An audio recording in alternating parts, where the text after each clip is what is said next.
الحمد لله نحمده ونستعينه ونستغفره ونؤمن به ونتوكل عليه ونعوذ بالله من شرور أنفسنا ومن سيئات أعمالنا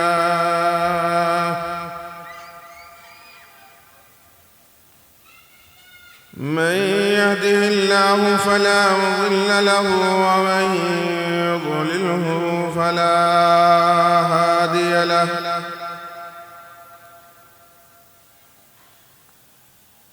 ونشهد أن لا إله إلا الله وحده لا شريك له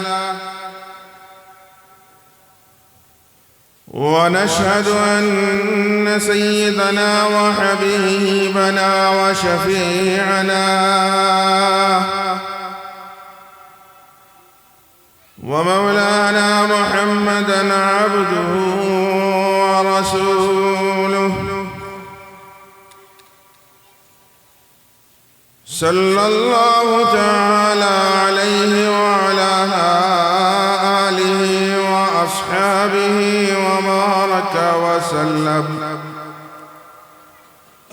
وبارك وسلم تسليما كثيرا.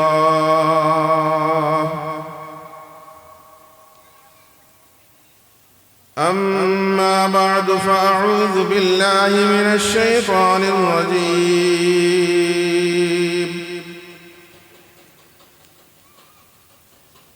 بسم الله الرحمن الرحيم.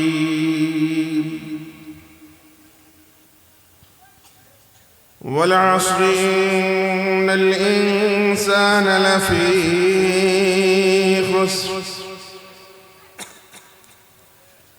إلا الذين آمنوا وعملوا الصالحات وتواصوا بالحق وتواصوا بالصبر. بارك الله لنا ولكم في القرآن العظيم ونفعنا وإياكم بالآيات والذكر الحكيم.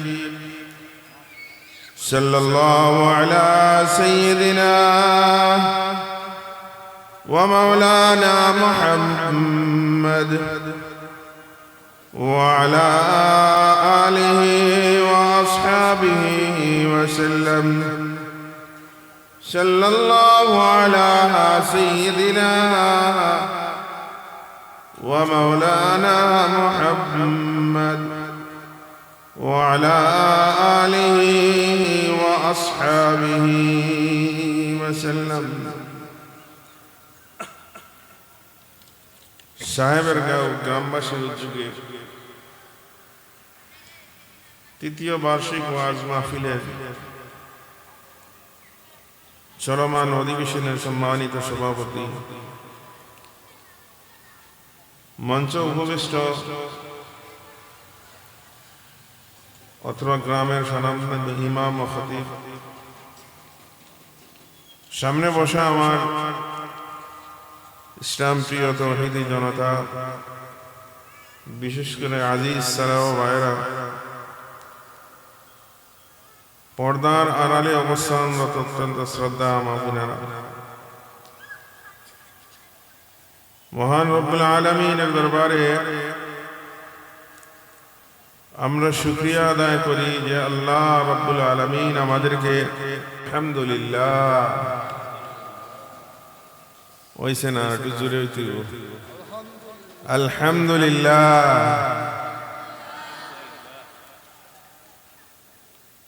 তো যাই হোক, অল্প সময়, অত্যন্ত অল্প আসর এবং মাগরিবের মধ্যবর্তী সময়, অত্যন্ত গুরুত্বপূর্ণ সময়। এই সময় আল্লাহ রাব্বুল আলামিন তার বান্দার বান্দীদের দোয়া কবুল করে থাকেন। আমি আপনাদের সামনে পবিত্র কালামুল্লাহ শরীফের অত্যন্ত প্রসিদ্ধ কানা সূরা তিলাওয়াত করেছি। এই সূরাটার নাম সূরাতুল আসর।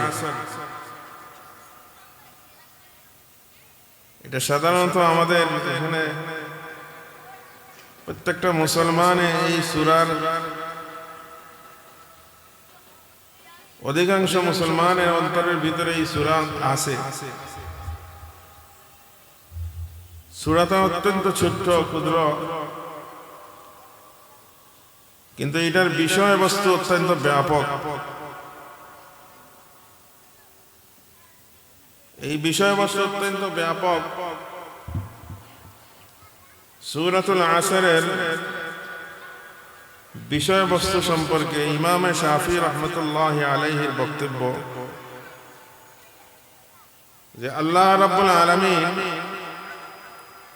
এই উম্মতের কাছে পবিত্র কালামুল্লাহ শরীফ পুরাটা যদি নাও দিতেন আর সূরাতুল আসর যদি আমাদের জন্য হইতো, তাহলে আমাদের জন্য এই সূরাটাই যথেষ্ট ছিল। এজন্য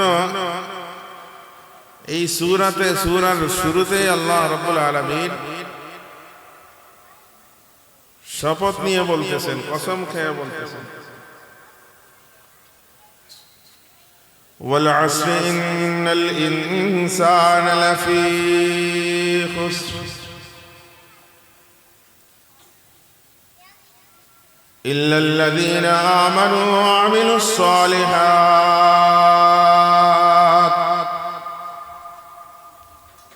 সময়ের কসম, জামানার কসম,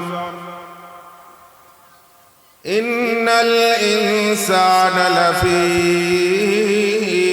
খুসর, সমস্ত মানব জাতি ক্ষতিগ্রস্তের ভিতরে আছে। তো দুনিয়াতে সমস্ত মানব জাতি ক্ষতিগ্রস্তের ভিতরে আছে, আল্লাহ রাব্বুল আলামিনের ঘোষণা। পরবর্তীতে আল্লাহ রাব্বুল আলামিন জানায় দিতেছেন এই কথা যে 4 শ্রেণীর মানুষ ব্যতীত বাকি সমস্ত মানুষগুলা ক্ষতিগ্রস্তের ভিতরে আছে। আল্লাহ তাআলার কথার গুরুত্ব এমনিই বেশি। আর এখানে এই সূরার ভিতরে যে বিষয়বস্তু আছে, এই বিষয়বস্তুটা বোঝানোর জন্য আল্লাহ রাব্বুল আলামিন শপথ নিয়ে বলতেছেন যে জামানার কসম, সময়ের কসম, যে দুনিয়ার সমস্ত মানুষ, সমস্ত মানব জাতি ক্ষতিগ্রস্তের ভিতরে আছে, শুধুমাত্র 4 শ্রেণীর মানুষ ব্যতীত বাকি সবাই ক্ষতিগ্রস্তের ভিতরে আছে। এই জন্য সময়ের কসম, সময়ের শপথ নিলেন কেন? আপনার আমার দুনিয়ার হায়াতে জিন্দেগি, যে জীবন, এই জীবনটা আখিরাতের মোকাবেলায়, পরকালের মোকাবেলায় অত্যন্ত গুরুত্বপূর্ণ। এই জন্য এই কথা বুঝাইতে চাইতেছেন, দুনিয়াতে যে আমাদের জীবন, পার্থিব জীবন যেটা, এটা শুধুমাত্র একটা জীবন এইরকম না, শুধুমাত্র যে সময় কাটানো, সময় অতিবাহিত করা, এই জন্য না। তো আল্লাহ রাব্বুল আলামিন আমাদেরকে এই কথা বুঝাইতে চাইতেছেন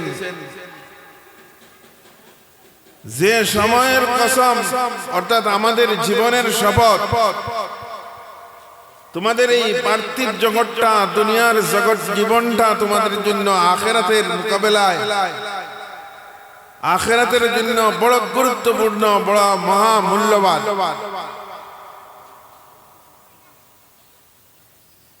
তো এই আয়াতের, এই সূরাতুল আসরের আসর যে সময়টা, এই শব্দটা বুঝতে গিয়ে মুফাসসিরিনে কেরাম লেখেন এইভাবে যে আমাদের যে জীবনটা আছে, হায়াতে জিন্দেগি আছে, এই জীবনটা হইল কি একটা বরফের টুকরার মতো, আইসের টুকরার মতো। আমরা বরফ চিনি, তো এই বরফের টুকরার মতো যে কিছুদিন আগেই মার্কেটে বরফ বেচা কিনা হইত, আজকে যে জায়গায় মাহফিল হইতেছে এই মাহফিলের পাশেই বরফ বেচা কিনা হইত। তো একজন বরফ বিক্রেতা, আইস বিক্রেতা সকালবেলা এই বরফটা কিনে আনে বাজার থেকে কেনার পরে বিকাল অবধি যদি এই বরফটা বিক্রি করতে পারে, তাহলে ওই বরফ বিক্রেতার, আইস বিক্রেতার তার যে মূলধন আছে মূলধন সহ মুনাফা হয়। আর যদি সময়ের সাথে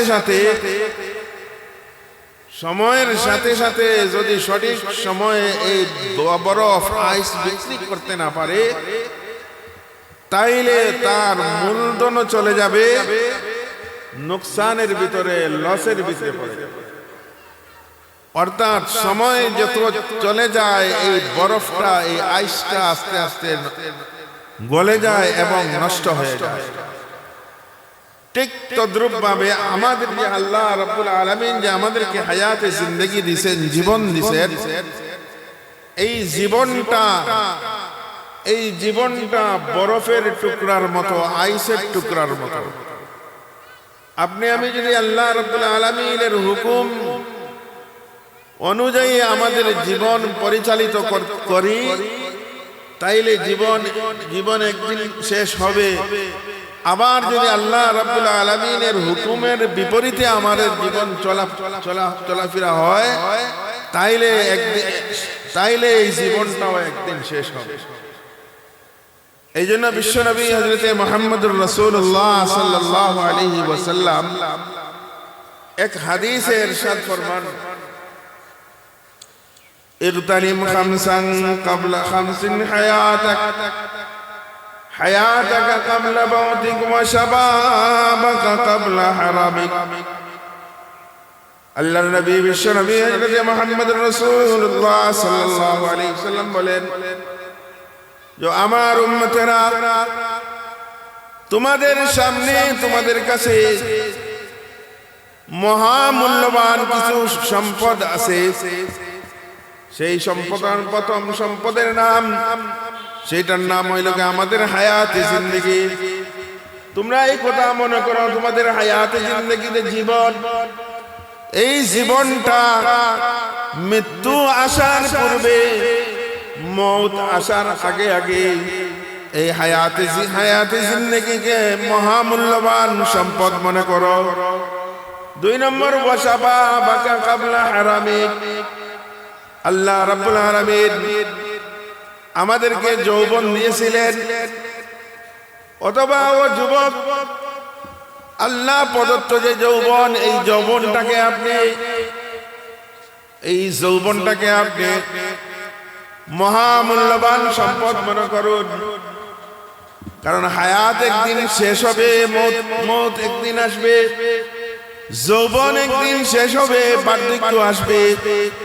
ওয়াশাবাবাকা ক্বাবলা হারামিক ওয়া সিহহাতাকা ক্বাবলা সুকুমিক। আল্লাহ নবী বিশ্বনবী হযরত মুহাম্মদুর রাসূলুল্লাহ সাল্লাল্লাহু আলাইহি ওয়াসাল্লাম বলেন, 4টা জিনিস হায়াত, মৌত, মৃত্যু আসার পূর্বে জীবনকে, হায়াতে জিন্দেগিকে মহামূল্যবান সম্পদ মনে করো। 2 নম্বর, যৌবনকে তোমরা মহামূল্যবান সম্পদ মনে করো। সুস্থতা, অসুস্থ হওয়ার পূর্বে সুস্থতাকে মহামূল্যবান সম্পদ মনে করো। তো যাই হোক, আল্লাহ রাব্বুল আলামিন আমাদেরকে একটা জীবন দিছেন, হায়াত দিছেন। এই জীবনটা যদি আমি এমনি শুধু আমি জীবন আমি পরিচালনা করি, তাইলেও আমার একদিন মরা লাগবে। একদিন মালাকুল মউত আজরাইল আলাইহিস সালাতু ওয়াস সালাম আমার জান কবজ করে নেবেন। আর আমি যদি আল্লাহ রাব্বুল আলামিনের হুকুম অনুযায়ী আমার জীবন পরিচালিত করতে পারি, তাহলে আমার এক জীবন একদিন শেষ হবে। তো এই জন্য এই সময়টা যে আমাদের যে জীবনটা, এই জীবনটা অবহেলায় অবসরে বেহুদা সময় কাটাইবার জন্য আল্লাহ রাব্বুল আলামিন আমাদেরকে দেন নাই। এই জন্য এই আয়াতের ভিতরে আল্লাহ রাব্বুল আলামিন সময়ের শপথ নিয়ে যে কথা বলতেছেন, যে আমাদের জীবনটা, আমাদের হায়াতে জিন্দেগিটা আখিরাতের মোকাবেলায়, আখিরাতের জন্য অত্যন্ত গুরুত্বপূর্ণ, অত্যন্ত দামি। এখানে যদি আমি কিছু কামাই করে যেতে পারি, এখানে যদি আমি আমল বানায় যেতে পারি, এখানে যদি আমি আল্লাহ রাব্বুল আলামিনের হুকুম, বিশ্বনবী হযরত মুহাম্মদুর রাসূলুল্লাহ সাল্লাল্লাহু আলাইহি ওয়াসাল্লামের আদর্শ অনুযায়ী আমার জীবনকে পরিচালিত করতে পারি, তাহলে ওই পরকালে আখিরাতে আল্লাহ রাব্বুল আলামিন জান্নাতের ভিতরে যে অপরন্ত নেয়ামত রাখছেন, সেইটা উপভোগ করার জন্য আল্লাহ রাব্বুল আলামিন আমাদেরকে দেবে। এই জন্য এই সমস্ত যে সমস্ত মাহফিল গুলা হয়, সাধারণত এই মাহফিল গুলা সাধারণত এলাকার নওজোয়ান যারা আছে, যুবক যারা আছে, তাদের তত্ত্বাবধানে এবং তাদের অক্লান্ত পরিশ্রমে এই সমস্ত মাহফিল গুলা হয়।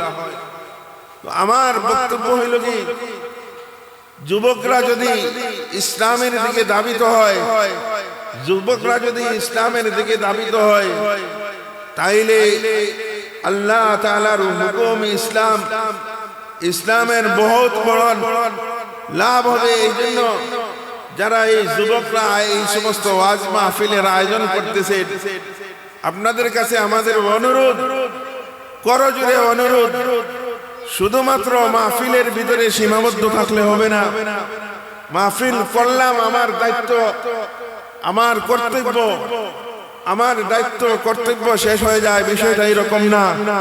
এই যৌবন কালটা, নওজওয়ানের বয়সটা অত্যন্ত গুরুত্বপূর্ণ এবং আল্লাহ রাব্বুল আলামিনের কাছে অত্যন্ত দামি, দুনিয়ার মানুষের কাছেও দামি, আল্লাহ রাব্বুল আলামিনের কাছেও দামি। দুনিয়ার বিভিন্ন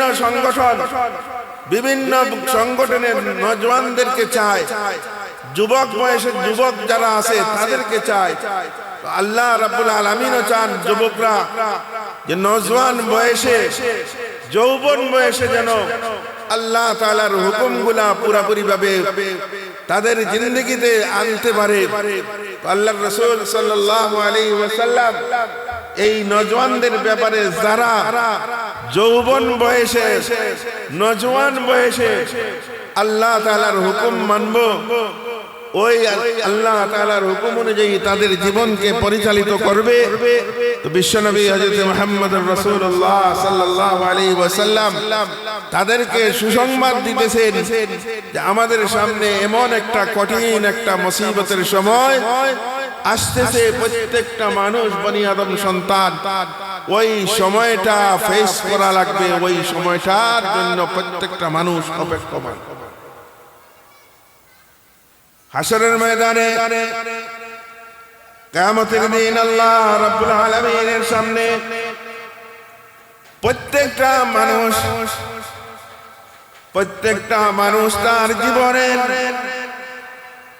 ওয়ানুমরি ফিমা আফনা ওয়ান শাবাবিহি ফিমা আবলা,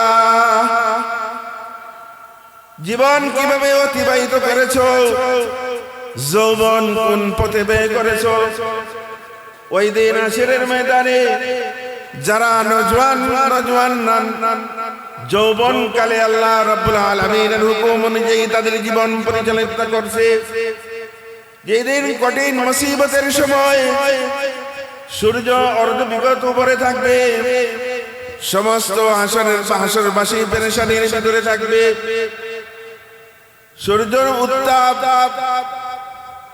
সূর্যের উত্তাপ দুনিয়ার সূর্য থেকে 70 গুণ বেশি থাকবে। মানুষ পেরেশান অবস্থায় থাকবে, তাদের অবস্থায়, মানুষের অবস্থা এমন হবে, পিপাসায় তৃষ্ণায় কাতর হয়ে যাবে।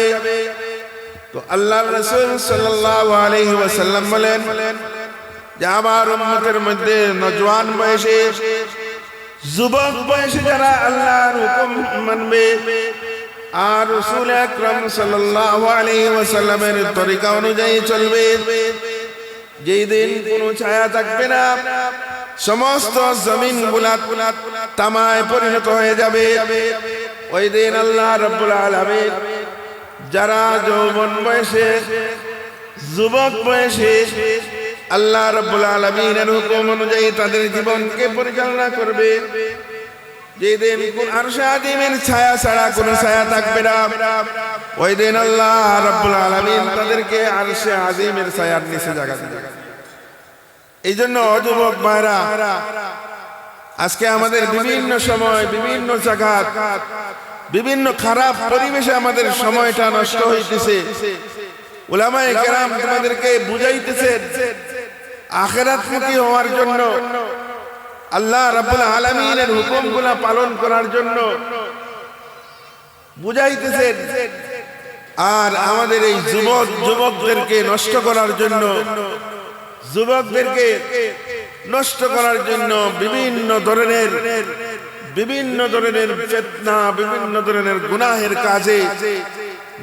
কাজগুলো আবিষ্কার হইতেছে, আর আমাদের এই তরুণরা আসক্ত হয়ে এই সমস্ত কাজে লিপ্ত হইতেছে। এই জন্য এলাকার যুবক যারা আছে তাদের কাছে আমাদের অনুরোধ, করজোড়ে অনুরোধ যে আজকে আপনার এই যৌবনটাকে অন্য পথে, ভিন্ন পথে পরিচালিত না করি, যেই পথে পরিচালিত করলে আল্লাহ রাব্বুল আলামিন খুশি হবেন, সন্তুষ্ট হবেন, সেই পথে আমার এই যৌবন বয়সটা, যৌবন নওজওয়ানিটা পরিচালনা করা। তো যাই হোক, এই আয়াতের ভিতরে আল্লাহ রাব্বুল আলামিন আমাদেরকে এই কথা বুঝাইতে চাইছেন যে তোমাদের সময়, তোমাদের জীবনের কসম, তোমরা এই চারটা জিনিসকে গনিমত মনে করো। হাদিস শরীফের ভিতরে যে চারটা জিনিসের আলোচনা করা হইতেছে, একটা হইল মৃত্যু আসার পূর্বে আমাদের জীবনকে গনিমত মনে করা, আর যৌবন বয়সে যারা যুবকরা আছে মোবাইলের নেশায়, বিভিন্ন নেশায় আসক্ত, আজকে যুব সমাজকে ধ্বংস করার জন্য, যুবকদেরকে ধ্বংস করার জন্য বিভিন্ন নেশা জাতীয় দ্রব্য আবিষ্কার হয়েছে। আর আমাদের কলিজার টুকরা যুবকরা, আমাদের সন্তানেরা এই সমস্ত জিনিসে আসক্ত হইতেছে। বিশেষ করে আজকে এই যে মোবাইল, এই মোবাইলের মাধ্যমে যুবকরা বিভিন্ন জুয়ার মধ্যে লিপ্ত হইতেছে। বিভিন্ন মোবাইলের মাধ্যমে বিভিন্ন জুয়া পরিচালিত হইতেছে। এই জন্য আমরা চেষ্টা করি আমাদের এই যৌবন বয়সটাকে কাজে লাগানো। আমি আপনাদের সামনে অল্প সময় যে এই যে সূরাতুল আসর, এই আসরের মানে আমাদের সময়ের কসম নিয়ে আল্লাহ রাব্বুল আলামিন, আমাদের জীবনের কসম নিয়ে আল্লাহ রাব্বুল আলামিন বলতেছেন, ইল্লাল্লাযীনা আমানু ওয়া আমিলুস সালিহাত ওয়া তাওয়াসাউ বিল হাক্কি ওয়া তাওয়াসাউ বিস সাবর। সময়ের কসম, যারা ঈমান আনবে, নেক কাজ করবে, হকের দাওয়াত দিবে, আর সবর এখতিয়ার করবে, সবর অবলম্বন করবে, এই চার শ্রেণীর লোক ব্যতীত বাকি সমস্ত মানুষগুলা, সমস্ত ইনসান জাতি ক্ষতিগ্রস্ত। লাগে আজকের যে মাহফিলকে আমরা এলাকার যারা, বিশেষ করে সাহেবের গাঁর নওজোয়ান যুবক যারা আছে, এই মাহফিলকে আমরা গুরুত্ব দেই এবং এই মাহফিলে সময় অতিবাহিত করি। হইতে পারে এই মাহফিলের কোন উলামায়ে কেরামের বয়ানের দ্বারা আমার জীবন পাল্টে যেতে পারে, আমি আখিরাতমুখী হয়ে যেতে পারি। আমি গুনাহের যে কাজ আছে ওই গুনাহের কাজ থেকে আমি ফিরে আসতে পারি। এই জন্য যুবকদের কাছে আমাদের আবেদন নিবেদন এই কথা যে আপনারা আল্লাহমুখী হন, গুনাহের কাজ থেকে ফিরে আসেন। আল্লাহ রাব্বুল আলামিন এক আয়াতে বলতেছেন,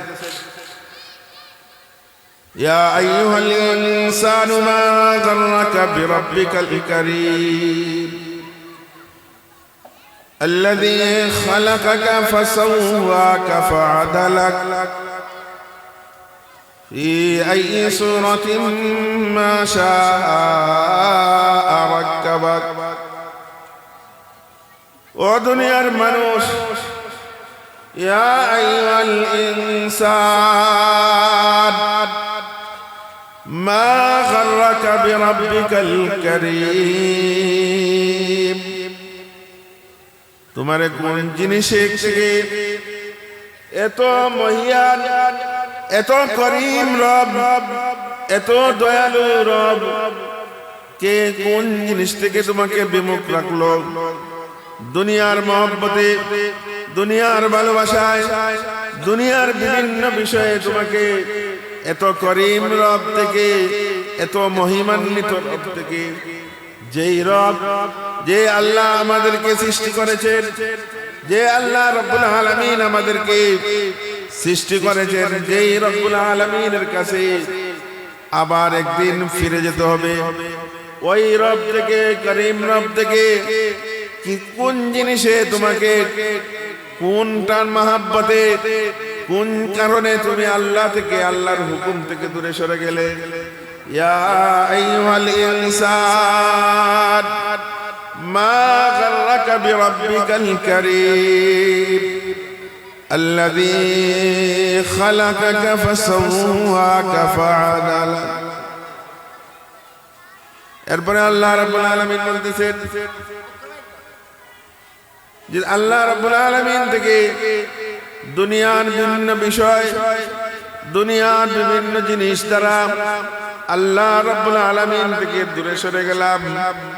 আল্লাহ রাব্বুল আলামিন মহব্বতে করে বলেন, আয় ফিরাও তোমরা গুনাহের কাজ থেকে, গুনাহের কাজ থেকে, আল্লাহ তাআলার নাফরমানি থেকে, আল্লাহ তাআলার হুকুমের ভিতরে আসো। দুনিয়া একদিন, দুনিয়া থেকে একদিন আপনি চলে যাব, একদিন আমি চলে যাব। চলে যাবার পর ফিরে আসার আর কোনো সুযোগ নাই। কবরের জগতে যদি 1000 বছর আমার 1000 বছর অতিবাহিত করা লাগবে আজকে থেকে। এখন যদি আমার মওত হয়ে যায়, কবে কিয়ামত হবে, কবে কিয়ামত হবে, কবর থেকে কবে উঠবো তার কোনো সীমারেখা নাই। এই জন্য আল্লাহ রাব্বুল আলামিন আমাদেরকে বিভিন্ন সময় কুরআনে কারীমের বিভিন্ন জায়গায় আমাদেরকে সতর্কবাণী জানায় দিয়েছেন। আল্লাহর তাআলার নাফরমানি থেকে যেন আমরা দূরে সরে থাকি। আমি যদি ছোট্ট একটা গুনাহ আমার দ্বারা হয়ে যায়, গুনাহের কাজ করি, সেইটারও প্রতিদান, সেইটা আল্লাহ রাব্বুল আলামিন আমাদের সামনে কিয়ামতের দিন প্রকাশ করবেন। আল্লাহ রাব্বুল আলামিন বলতেছেন, ফামান ইয়ামাল মিসকালা যাররাতিন খায়রান ইয়ারাহ ওয়া মান ইয়ামাল মিসকালা যাররাতিন শাররান ইয়ারাহ। আল্লাহ রাব্বুল আলামিন বলতেছেন যে যারা পরিমাণ যদি আমার দ্বারা নেক কাজ সংগঠিত হয়, যারা অনুপরমাণু পরিমাণ যদি নেক কাজ করি আমি, তাইলে সেইটা আল্লাহ রাব্বুল আলামিন আমার আমলনামায় লিপিবদ্ধ করতেছেন এবং আমাকে কিয়ামতের দিন আল্লাহ রাব্বুল আলামিন সেই আমলটা আমাকে দেখানো হবে। আর ছোট থেকে ছোট গুনাহ যদি আমি করি, ওমাই আমাল মিসকালা যাররাতিন শাররান ইয়ারা, আর আমার দ্বারা যদি ছোট থেকে ছোট গুনাহ সংগঠিত হয়ে যায়, একেবারে ক্ষুদ্র থেকে জাররা পরিমাণ, অনুপরমাণু পরিমাণ যদি গুনাহ হয়, সেইটাও এমন একদিন আমাদের সামনে আসতেছে। ওই দিন আল্লাহ রাব্বুল আলামিন আমাদের সামনে পেশ করবেন, আমাদেরকে দেখাবেন, ও বান্দা দুনিয়ার জীবনে তুই ছোট গুনাহ করেছিলে, বড় গুনাহ করেছিলে, ওই দেখ তোর আমলনামা, তোর আমলনামা তোর সামনে পেশ করা হবে। আপনার আমার আমলনামা আমাদের সামনে পেশ করবেন, এবং এই কথা প্রত্যেকটা মানুষ এই কথা বলবে, ইয়াকুলুনা ইয়া ওয়াইলাতানা মা লিহাযাল কিতাব, يقولون يا ويلتنا ما لهذا الكتاب لا يغادر صغيرة ولا كبيرة। সেই দিন লোকেরা বলবে, যেই দিন মানুষের সামনে তাদের আমলনামাগুলা পেশ করা হবে, তাদের আমলনামাগুলা তাদের সামনে আনয়ন করা হবে এবং তাদেরকে দেখানো হবে, এবং তারা এই সমস্ত আমলনামাগুলা আমরা যখন দেখব, অন্যরা যখন দেখবে, ইয়া ওয়াইলাতানা মা লিহাযাল কিতাব, তারা এই কথা বলবে, হায় হায় আফসোস, এই কেমন আমলনামা দেওয়া হলো আমাদের সামনে, লা ইউগাদিরু সাগীরাতাও ওয়ালা কাবীরা। আমাদের আমলনামার ভিতরে এমন কোন ছোট জিনিস বাদ পড়ে নাই, এমন কোন বড় জিনিসও বাদ পড়ে নাই, সবকিছু আমলনামার ভিতরে লিপিবদ্ধ করা হয়ে গেছে। মা লিহাযাল কিতাব লা ইউগাদিরু সাগীরাতাও ওয়ালা কাবীরা, ছোট থেকে ছোট, বড় থেকে বড়, কোনো কিছু বাদ পড়ে নাই। এই জন্য মায়েরা আমার, আমরা গুনাহ ছাড়ি, গুনাহের কাজ ছাড়ি, গুনাহের নেকির দিকে দাবি, কারণ আমি দুনিয়াতে যা কিছু করতেছি সব কিছু আমার আমলনামার মধ্যে লিপিবদ্ধ হইতেছে, সব কিছু রেকর্ড হইতেছে। আল্লাহ রাব্বুল আলামিন অন্য আয়াতে বলেন, ইকরা কিতাবাক কাফা বিনাফসিকাল ইয়াওমা আলাইকা হাসিবা। হায় হায়, আমার সামনে যখন আমলনামাগুলা আনা হবে, ঘোষক ঘোষণা দিবে, বলা হবে এই কথা, তোমার আমলনামা তুমি পড়ো, ইকরা কিতাবাক কাফা বিনাফসিকাল ইয়াওমা আলাইকা হাসিবা। আমলনামা যখন আমার সামনে পেশ করা হবে, আমাকে বলা হবে তোমার কিতাব তুমি পড়ো। আমার কিতাব আমি নিজেই পড়া লাগবে, নিজেই পড়ব। আল্লাহ রাব্বুল আলামিন এই যোগ্যতা আশা কিয়ামতের দিন আমাদেরকে দিবেন। আমলনামার ভিতরে দেখা যাবে সব কিছু, যে আমলটা আমি রাতের আধারে, রাতের অন্ধকারে, নির্জনে, কোনো মানুষ দেখে নাই, কোনো মানুষ শুনে নাই, কোনো জীব জন্তু শুনে নাই, আমি রাতের অন্ধকারে আল্লাহ তাআলার নাফরমানি করেছি, গুনাহের কাজে লিপ্ত ছিলাম, আর কেউ দেখে নাই, আমি ছাড়া কেউ সাক্ষী নাই। কিন্তু যখন দেখবে মানুষ এই কথা, যে এই গুনাহটা আমি অন্ধকারে, রাতের গভীর অন্ধকারে, জঙ্গলের ভিতরে, যেখানে কাক পক্ষীও টের পায় নাই, ওই জায়গায় গুনাহ করেছি, সেই গুনাহটাও আমার আমলনামার ভিতরে আসছে। এই জন্য ভাই, আমরা এই সমস্ত, আমরা যে কত যে গুনাহ করতেছি, কত যে নাফরমানি করতেছি আল্লাহ রাব্বুল আলামিনের, এই সমস্ত জিনিস থেকে ফিরে আসার জন্য, গুনাহের কাজ ছাড়ার জন্য, গুনাহ আল্লাহ তাআলার নাফরমানি ছাড়ার জন্য এই সমস্ত মাহফিলগুলার উদ্দেশ্য হইল কি, মানুষ এই সমস্ত জিনিস, এই ওয়াজ নসিহতগুলা উলামায়ে কেরামের কাছ থেকে, জবান থেকে শুনবে, শুনে বাস্তব জীবনে আমল করবে। এর লাগে এলাকার যারা আছি, আমরা মাইকে যারা আছি, বাড়ি ঘরে যারা আছি, অবস্থান করতেছি, ইনশাআল্লাহ মাগরিবের পর থেকে উলামায়ে কেরাম আসবেন এবং অত্যন্ত গুরুত্বপূর্ণ আলোচনা করবেন। আমরা চেষ্টা করি এই সমস্ত মাহফিলে আমরা সময় অতিবাহিত করি। হইতে পারে আমার জন্য এইটা আমার জীবন পাল্টে দেওয়ার দিতে পারে একটা বয়ানের মাধ্যমে, একজন আলিমের কথার মাধ্যমে আমার জীবন হয়তো পরিবর্তন হয়ে যেতে পারে। এই জন্য এই সমস্ত মাহফিলে ঘন ঘন বেশি বেশি যাওয়া দরকার, উলামায়ে কেরামের সহবতে বেশি বেশি যাওয়া দরকার। এর লাগে আমরা চেষ্টা করি সাহেবের গাঁও বিশেষ করে নজওয়ান যারা আছে, আমরা কাজ থেকে সারা 12টা মাসই তো আমরা দুনিয়াবি কাজ করি। আজকের একটা দিন অন্ততপক্ষে কাজকে একটু দুনিয়াবি কাজকে একটু সংক্ষিপ্ত করি, করে এই সমস্ত মাহফিলে আমরা অংশগ্রহণ করি। অংশগ্রহণ করলে মাহফিলেরও সৌন্দর্য হবে, আমারও ফায়দা হবে। এজন্য সাহেবের গাঁওর যুবকদেরকে, নজওয়ানদেরকে মোবারকবাদ জানাই। তারা যে এই সমস্ত মাহফিলে ব্যবস্থা করেছেন, উলামায়ে কেরামের কাছ থেকে এলাকার মানুষ কথাগুলো শুনবেন। আমি অল্প সময় আপনাদের সামনে এলাকার মানুষ হিসেবে কিছু সময় কথা বলছি। চেষ্টা করি আল্লাহ তাআলা আমাদেরকে ওই যে অল্প টুটাফাটা কিছু কথা বলছে এই সমস্ত জিনিসের উপর আমল করার তৌফিক দান করুন। ওয়া আখিরু দাওয়ানা আলহামদুলিল্লাহি রাব্বিল আলামিন।